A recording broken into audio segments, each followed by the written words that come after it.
CBSE class 12 maths हमारा chapter है application of derivatives. हमारा अगला क्वेश्चन है question number 68। If the sum of length of the hypotenuse and a side of a right angle triangle is given. तो हमारे पास एक right angle triangle है और एक साइड का मान लेते हैं ये या ये कोई भी मान लेते हैं। एक साइड और हाइपोटेनस का आपको सम दिया हुआ है is given. Show that the area of the triangle is maximum when the angle between them is pi by 3. तो इसका एरिया मैक्सिमम होगा जब इनके दोनों के बीच का जो ये एंगल है थीटा ये पाई बाई 3 होगा। ये आपको शो करना है। ये क्वेश्चन ऑल इंडिया 2014 में 6 मार्क्स का पूछा गया था। एक बार आप इस क्वेश्चन को ट्राई करिए, फिर हम लोग आगे बढ़ते हैं। तो यहाँ पर हम लोग फिर से वही जनरल मेथड से जाएंगे कि सबसे पहले हम लोग क्वेश्चन का लैंग्वेज देखेंगे। तो लैंग्वेज में आपका लिखा हुआ है कि ये एरिया मैक्सिमम होना चाहिए, ठीक है, मतलब ये मैक्सिमम मिनिमा का क्वेश्चन है। तो हम लोग सबसे पहले दो वेरिएबल चूज़ करेंगे, ठीक है, और एक इक्वेशन बनाएंगे जिसको हम डिफ्रेंशिएट करें। तो एक वेरिएबल तो आपका एरिया ही हो जाएगा क्योंकि हमें एरिया को शो करना है, मैक्सिमम है।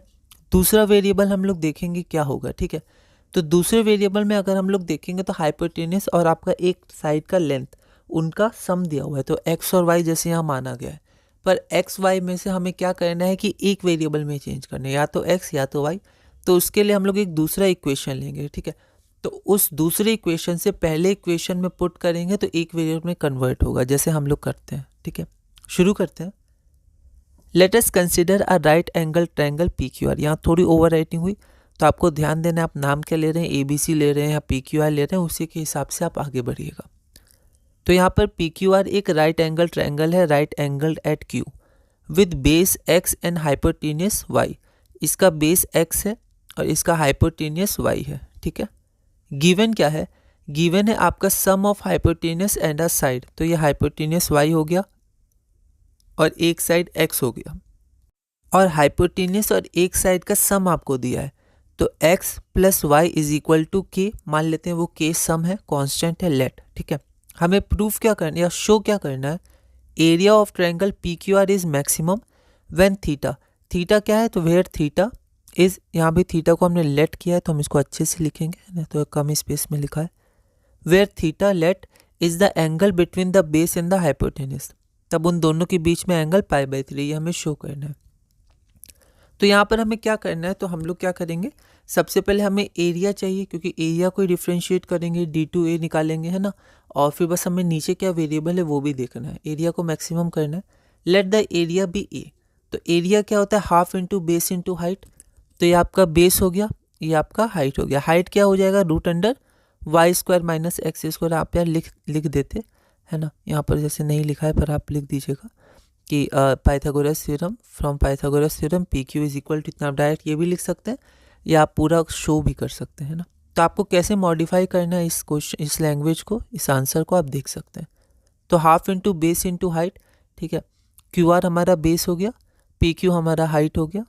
तो इसको जब हम सॉल्व करेंगे तो ए की वैल्यू इतनी आ जाएगी। अब हम क्या करेंगे कि हमने देखा है कि जब भी रूट आए हम लोग स्क्वायर कर देते हैं, तो हम लोग स्क्वायर कर देंगे तो ए स्क्वायर हमारा इतना आ जाएगा।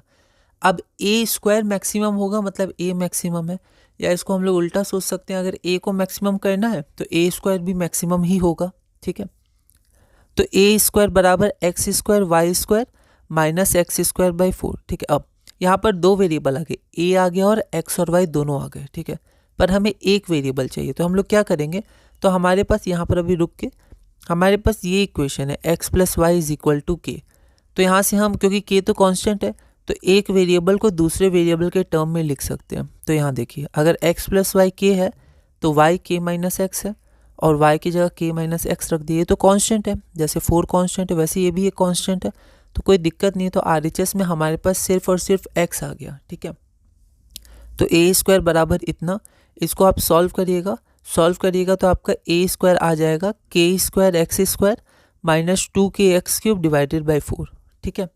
तो यहाँ पर x हमारा वेरिएबल हो गया एक और a हमारा वेरिएबल हो गया, दो वेरिएबल हो गया। अब हम इसको डिफ्रेंशिएट कर सकते हैं, ठीक है। अब यहाँ पर दो तरीके हैं। एक तरीका तो ये है कि आप a स्क्वायर को z मान लीजिए, a स्क्वायर को z मान लीजिए तो आसान हो जाएगा, ठीक है। तो आप उसी से कर सकते हैं, लेकिन यहाँ मैं एक और करता हूँ कि आप चाहें तो a स्क्वायर को भी डिफ्रेंशिएट कर सकते हैं। तो 2a dA/dx हो जाएगा, वो भी आप कर सकते हैं। पर जनरली आप आगे भी इसको देखिएगा, ऑब्जर्व करिएगा कि जब जब स्क्वायर आएगा हम लोग मैक्सिमम टाइम्स z पुट कर देंगे या कोई एक वेरिएबल पुट कर देंगे। यहाँ पर मैंने नहीं किया है, डायरेक्ट डिफ्रेंशिएट किया है, तो a स्क्वायर का 2a into dA/dx is equal to 1/4 और इसको डिफ्रेंशिएट करिएगा तो 2k² x और 3 2 6k x², ठीक है 4। तो dA/dx की वैल्यू कितनी आ जाएगी, हमने 2a को उधर ले लिया तो इतनी आ जाएगी dA/dx की वैल्यू। फॉर मैक्सिमा और मिनिमा, मैक्सिमा और मिनिमा के लिए हम लोग dA/dx को 0 पुट करते हैं, तो ये अगला स्टेप 0 पुट करना है, ठीक है। पहली बार डिफ्रेंशिएट करने के बाद अगला स्टेप 0 पुट करना है। तो जब आप इसको 0 पुट करिएगा तो आपका ये न्यूमरेटर 0 के बराबर हो जाएगा, तो x की वैल्यू k/3 आ जाएगी। अब ये मैक्सिमम है या मिनिमम ये नहीं पता, तो हमें dA/dx को दोबारा डिफ्रेंशिएट करना होगा, ठीक है। तो ये डिफ्रेंशिएट करते हैं क्योंकि यहाँ पर क्या है, आपको प्रोडक्ट रूल लगाना, मतलब ये तो कांस्टेंट है, आप ये भी कर सकते हैं बिल्कुल, क्योंकि आपका 4a कांस्टेंट नहीं है आपका, है ना। a देखिए, a यहाँ पर वेरिएबल है, ठीक है। तो अभी आपका एरिया कांस्टेंट नहीं है क्योंकि एरिया को ही बताना है मैक्सिमम या मिनिमम है। तो यहाँ पर जो आपका 4a है वो वेरिएबल है, तो आपको क्वोशिएंट रूल लगाना होगा। तो हम लोग यहीं से डिफ्रेंशिएट करते हैं, और आप क्या करिएगा ना, आप इसको z मान लीजिएगा तो और आसान होगा, फिर आपको यहाँ प्रोडक्ट रूल नहीं लगाना होगा LHS में, ठीक है। फिर भी यहाँ पर है तो हम लोग एक बार देख लेते हैं। On differentiating 1 with respect to x we get, ठीक है। तो प्रोडक्ट रूल यहाँ लगा देंगे, first function into differentiation of second function plus second function into differentiation of first function. तो जब आप प्रोडक्ट रूल लगाएगा तो इतना आ जाएगा, इधर इतना आ जाएगा, ठीक है। अब dA/dx को 0, ये हम पहली बार कर रहे हैं ऐसा, क्योंकि जब पे पहले करते थे सर डायरेक्ट d2a/dx² या d2z/dx² ऐसे आता था, पर यहाँ dA/dx आया सेकेंड डिफ्रेंशिएशन में भी, और dA/dx तो 0 पुट करना है, ठीक है, हमने पुट भी किया है, ठीक है। तो यहाँ भी हम लोग dA/dx को 0 पुट करेंगे। ऐसा क्यों? ऐसे इसलिए ताकि हम लोग d2a/dx² की वैल्यू फाइंड करें, और x की वैल्यू k/3 पुट करेंगे क्योंकि इसी पे हमें चेक करना है पॉजिटिव है कि नेगेटिव। तो जब हम लोग इस इक्वेशन में dA/dx को 0 पुट करेंगे और x की वैल्यू k/3 पुट करेंगे तो हमारा जो फाइनल आंसर आएगा, फिर बस कैलकुलेशन है, तो जब आप कैलकुलेट करिएगा तो हमारा फाइनल आंसर आएगा -k²/4a। अब देखिए k कांस्टेंट है, और अगर वो निगेटिव भी होगा, वैसे निगेटिव तो होगा नहीं क्योंकि सम है साइड्स का तो पॉजिटिव होगा, पर अगर निगेटिव भी होता तो भी वो स्क्वायर है तो पॉजिटिव होता, एरिया पॉजिटिव रहेगा, 4 पॉजिटिव है और यहाँ निगेटिव है, तो ये पूरी वैल्यू जो आपकी है वो आपकी <0 हो जाएगी, ठीक है। तो d2a/dx² क्या आया, <0 आया, x is equal to k/3 पे। तो x इक्वल टू k/3 पे जो हमारा एरिया होगा, ठीक है, ये वेरिएट एरिया वो हमारा मैक्सिमम होगा। कई बार क्या होता है जल्दबाजी में <0 तो मिनिमम, ऐसा नहीं, ऐसी गलती नहीं करनी है। <0 है डबल डेरिवेटिव, तो आपका उस पॉइंट पे आपका जो एरिया होगा वो आपका क्या होगा, मैक्सिमम होगा। Hence a is maximum at x is equal to k/3, ठीक है। अब x इक्वल टू k/3 है, तो और क्या बोला गया था, तो हमें वो थीटा निकालने बोला गया था, है ना।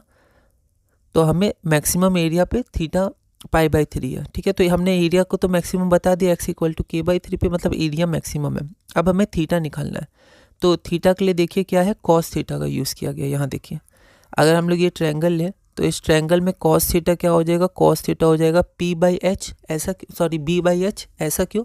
ऐसा इसलिए क्योंकि cos थीटा ही उन दोनों साइड को रिलेट करता है जिसके बीच का हमें एंगल पूछा गया है, ठीक है। तो cos थीटा होता है बेस बाय हाइपोटेन्यूस, मतलब x/y। x तो हमें पता है मैक्सिमम एरिया के लिए, तो x का वैल्यू पुट करके जो y आएगा वो भी मैक्सिमम एरिया के लिए आएगा, ठीक है। हमें पता है y is equal to k-x होता है, k के टर्म्स में y ले लेंगे क्योंकि x भी k के टर्म्स में है, k कांस्टेंट है, कोई दिक्कत नहीं है। तो y is equal to k-x, x की वैल्यू k/3 है, तो k-k/3 दैट इज 2k/3। तो y हमारा क्या हो गया, y हमारा हो गया 2k/3, ठीक है। अब ट्रायंगल PQR से cos थीटा x/y होता है, x की वैल्यू k/3, y की वैल्यू 2k/3, तो आपका आंसर 1/2 आ जाएगा। और हमें पता है थीटा हो गया cos इनवर्स 1/2, और थीटा क्या है 0 से π/2 में लाई करेगा, ठीक है। तो cos इनवर्स 1/2 आपका हो जाएगा π/3, तो थीटा की वैल्यू π/3 हो जाएगी, है ना। तो एरिया मैक्सिमम के लिए x इतना, एरिया मैक्सिमम के लिए y इतना, तो एरिया मैक्सिमम के लिए थीटा, उन दोनों के बीच का angle π/3। Hence the area of the triangle is maximum when theta is equal to π/3। आप लिख सकते हैं यहाँ पर चाहे तो हेंस शोन, है ना। तो ये हमारा है बेसिक स्टेप्स ही है, बस यहाँ पर थोड़ा सा नया आया था, लेकिन आप उसको ना z मान के ही कर लीजिएगा, थोड़ा इजी रहेगा, ठीक है। इसको z मान के आगे बढ़ जाइएगा, क्योंकि a² मैक्सिमम है, मतलब a मैक्सिमम में आप वो लिख सकते हैं, है ना। तो ये हमारा क्वेश्चन पूरा हुआ, क्वेश्चन 68 सिमिलर क्वेश्चन था। अगला क्वेश्चन हमारा क्या है, क्वेश्चन नंबर 69। और जो हमारा क्वेश्चन नंबर 69 है वो अच्छा क्वेश्चन है, स्पेशल क्वेश्चन है, ठीक है। तो एक बार आप इसको ट्राई करिएगा, है ना, और एक बार आप देखिएगा इसको ये कैसे कैसे स्टेप्स हो रहा है, क्योंकि इसमें थोड़ा कैलकुलेशन है ट्रिग्नोमेट्रिक वैल्यूज़ में, ट्रिग्नोमेट्रिक रेशियोज़ में, ठीक है। तो उसको आप इस क्वेश्चन को आप ध्यान दीजिएगा। तो क्वेश्चन नंबर 69 क्या है, prove that the least perimeter of N isosceles triangle in which a circle of radius r can be inscribed, ठीक है। तो हमारे पास एक सर्कल है जिसका रेडियस r है। अब इस सर्कल में एक आपका ट्रायंगल है, ठीक है। Prove that the least perimeter of N isosceles triangle, और ये ट्रायंगल क्या है, ये ट्रायंगल आपका आइसोसेलेस ट्रायंगल है, ठीक है। तो prove that the least perimeter of N isosceles triangle in which a circle of radius, अच्छा ये उल्टा कर दिया, आप लैंग्वेज पे बहुत ध्यान दीजिएगा, ठीक है। Prove that the least perimeter of N isosceles triangle in which a circle, मतलब आइसोसेलेस ट्रायंगल के अंदर सर्कल इंस्क्राइब्ड हुआ है। तो यहाँ हम लोग ध्यान रखेंगे। तो ये आपका क्या है, आइसोसेलेस ट्रायंगल, मतलब ये साइड इक्वल होगा, ठीक है। In which a circle of radius r can be inscribed, r है, तो इसका least perimeter ABC, AB + BC + CA, इसका लीस्ट पेरीमीटर आपका हो सकता है 6√3r, है ना। ये अच्छा क्वेश्चन है, इसमें प्रॉपर्टीज़ भी यूज़ होंगी, ठीक है। तो ये क्वेश्चन ऑल इंडिया 2016 में 6 मार्क्स का पूछा गया था। एक बार आप इस क्वेश्चन को ट्राई करिएगा, अगली वीडियो में हम इसे सॉल्व करेंगे।